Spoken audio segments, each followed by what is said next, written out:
اعوذ باللہ من الشیطان الرجیم بسم اللہ الرحمن الرحیم وَإِذَا لَقُوا الَّذِينَ آمَنُوا قَالُوا آمَنَّا، اور یہ منافق لوگ جس وقت ایمان والوں کے پاس آتے ہیں تو کہتے ہیں کہ ہم ایمان لے آئے ہیں۔ وَإِذَا خَلَوْا إِلَىٰ شَيَاطِينِهِمْ، اور جس وقت وہ اپنے شیطانوں کے ہاں تنہا ہوتے ہیں، قَالُوا إِنَّا مَعَكُمْ، تو کہتے ہیں کہ ہم تمہارے ساتھ ہیں۔ ظاہر ہے دونوں گروہوں کو راضی رکھنے کی کوشش کرتے ہیں، تو شیطانوں سے مراد ان کے سربراہ ہیں جو کافر ہیں، چاہے وہ یہود سے ہوں چاہے کسی اور سے۔ انما نحن مستہزئون، کہ ہم تو ان کے ساتھ مذاق کر رہے تھے۔ جو ہم نے کہا تھا مسلمانوں کو کہ ہم ایمان لائے ہیں، یہ تو ہم ایمان والوں سے مسلمانوں سے مذاق کر رہے تھے، وگرنہ ہم تمہارے ساتھ ہی ہیں۔ اللہ یستہزئ بہم، اللہ بھی ان کے ساتھ مذاق کرتے ہیں۔ وَيَمُدُّهُمْ فِي طُغْيَانِهِمْ يَعْمَهُونَ، اور ان کو ڈھیل دیتے ہیں کہ یہ اپنی سرکشی میں دنستے چلے جائیں۔ ان کا مذاق کرنا تو انہوں نے خود بتا دیا کہ ہم جو ایمان والوں کو کہتے ہیں کہ ہم ایمان لائے ہیں، یہ ہم مزاحن کہتے ہیں، وگرنہ حقیقت کے ساتھ اس کا کوئی تعلق نہیں ہے۔ اللہ تعالیٰ کے مذاق کا مطلب بھی لفظوں میں بالکل واضح ہے کہ اللہ تعالیٰ ان کو ڈھیل دیتے ہیں، فوراً ان کو پکڑ نہیں فرماتے تاکہ یہ اپنی اس گمراہی میں لگے رہیں، اور یہاں تک کہ موت کا وقت آ جاتا ہے اور اسی گمراہی میں ان کی موت واقع ہو جاتی ہے، تو یہ سیدھے جہنم کا ایندھن بن جاتے ہیں۔ چونکہ یہ جو ہدایت کی ان کو توفیق نہیں ملی اور گمراہی کے اندر پڑے رہے، یہ ان کے اپنے عمل کا نتیجہ ہے، اسی مذاق کا نتیجہ ہے جو یہ ایمان والوں کے ساتھ کر رہے تھے۔ چونکہ ان کے مذاق کے بدلے میں اللہ کی طرف سے یہ گرفت ہوئی ہے، اس لیے اس گرفت ہی کو مذاق سے تعبیر کیا ہے۔ چنانچہ ایسے واقعات احادیث میں بھی ہیں، اور ویسے بھی روزمرہ مشاہدے میں بھی ہوتے رہتے ہیں کہ جو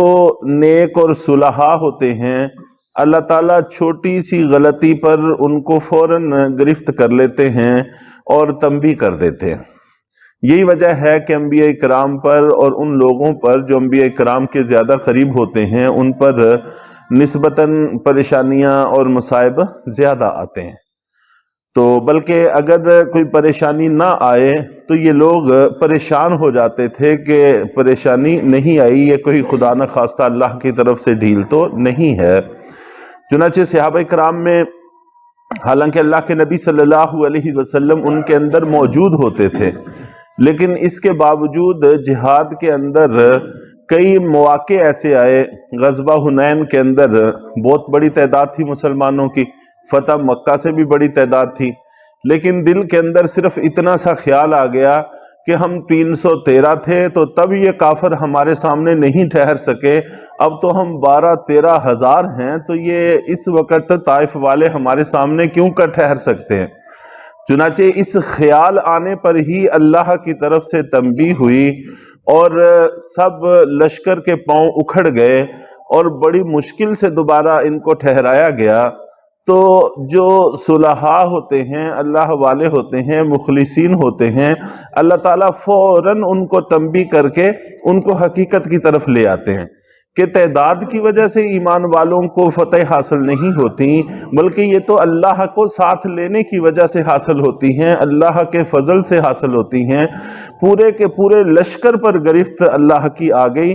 صرف اتنا سا خیال آنے پر۔ اور جو اس طرح کے لوگ ہوتے ہیں، کافر، منافق، بد خصلت، ان کو اللہ تعالیٰ ڈھیل دیے جاتے ہیں تو یہ ڈھیل ہی ان کے لیے تباہی کا سبب بن جاتی ہے۔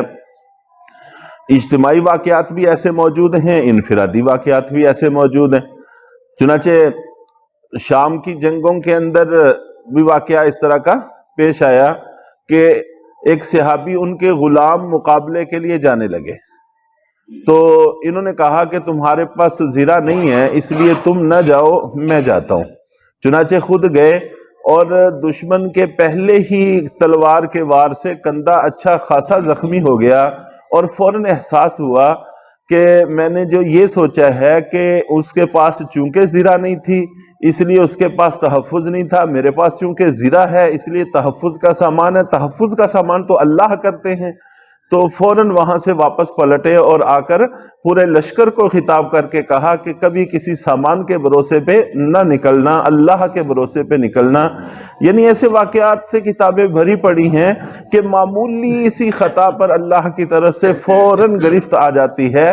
یہ بندوں کے مومن ہونے کی علامت اور دلیل ہوتا ہے، اور ان کو اللہ نے جو ڈھیل دی ہے یہ چونکہ ان کے مذاق کے بدلے میں ہے تو اس لیے اس کو مذاق ہی سے تعبیر کیا، اور یہ ان کے حق میں کوئی فائدہ مند چیز نہیں تھی۔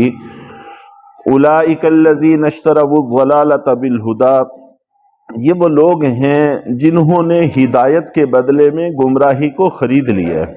ایک تو یہ ہے کہ گمراہی ویسے حاصل ہو گئی، نہیں، یہ وہ لوگ ہیں کہ ایمان ان کو مل رہا تھا لیکن انہوں نے ایمان کو چھوڑ کر ہدایت کو چھوڑ کر گمراہی کو ترجیح دی، جس کو اللہ تعالیٰ نے خریدنے سے تعبیر کیا ہے کہ قیمت بھی ادا کرنی پڑی۔ ظاہر ہے کہ جب انسان ایمان کو چھوڑ کر کفر حاصل کرتا ہے، ہدایت کو چھوڑ کر گمراہی پر چلتا ہے، تو یہ گمراہی پر چلنے پہ اس کو بہت بڑی قیمت دینی پڑتی ہے، آخرت کا جہان سارا کا سارا دو پہ لگانا پڑتا ہے، دنیا کی مصیبتیں تو الگ رہیں۔ تو یہ وہ لوگ ہیں جنہوں نے ہدایت کے بدلے میں گمراہی کو خرید لیا ہے۔ فما ربحت تجارتہم، چنانچہ ان کی یہ تجارت نفع بخش نہیں ہوئی۔ حقیقت بھی یہ ہے، نقصان ہی نقصان، خسارہ ہی خسارہ ہے، کوئی بھی فائدہ ان کو حاصل نہیں ہوا۔ وما کانوا مہتدین، اور نہ ہی ان کو صحیح راستے کی طرف رہنمائی ہوئی، صحیح راستہ ان کو حاصل ہوا، نہ ہدایت ملی نہ کوئی نفع ملا، تباہی ہی تباہی۔ مثلہم کمثل الذی استوقد نارا،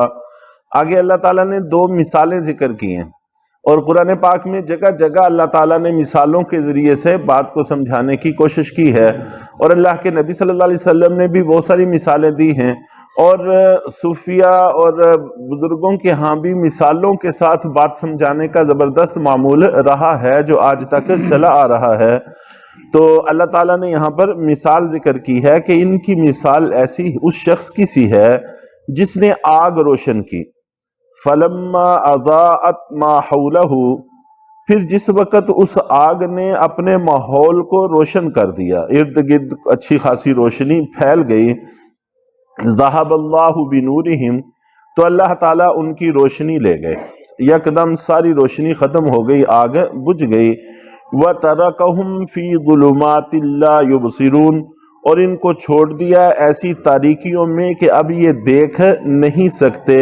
صُمٌّ بُكْمٌ عُمْيٌ فَهُمْ لَا يَرْجِعُونَ، کہ یہ بہرے ہیں، گونگے ہیں اور اندھے ہیں۔ تین لفظ بولے کہ بہرے ہیں، گونگے ہیں، اندھے ہیں، کہ اب یہ پلٹ بھی نہیں سکتے۔ تو جس وقت یہ آپ نبی پاک صلی اللہ علیہ وسلم کی مجلس میں آتے ہیں تو دل کے اندر ایمان کی کچھ روشنی ہوتی ہے، لیکن جیسے ہی وہاں سے اٹھ کر اپنے شیطانوں کے پاس چلے جاتے ہیں تو وہ ساری روشنی ان کے اندر سے ختم ہو جاتی ہے، بدلے میں تاریکیاں اور ظلمتیں آ جاتی ہیں۔ تو اب ان کے پاس پھر دوبارہ ایمان کی طرف پلٹنے کا کوئی راستہ باقی نہیں رہتا۔ تو اللہ تعالی ہم سب کو ہدایت کے مواقعوں سے ہدایت پانے کی بھی توفیق عطا فرمائے اور محرومیوں سے بھی محفوظ فرمائے۔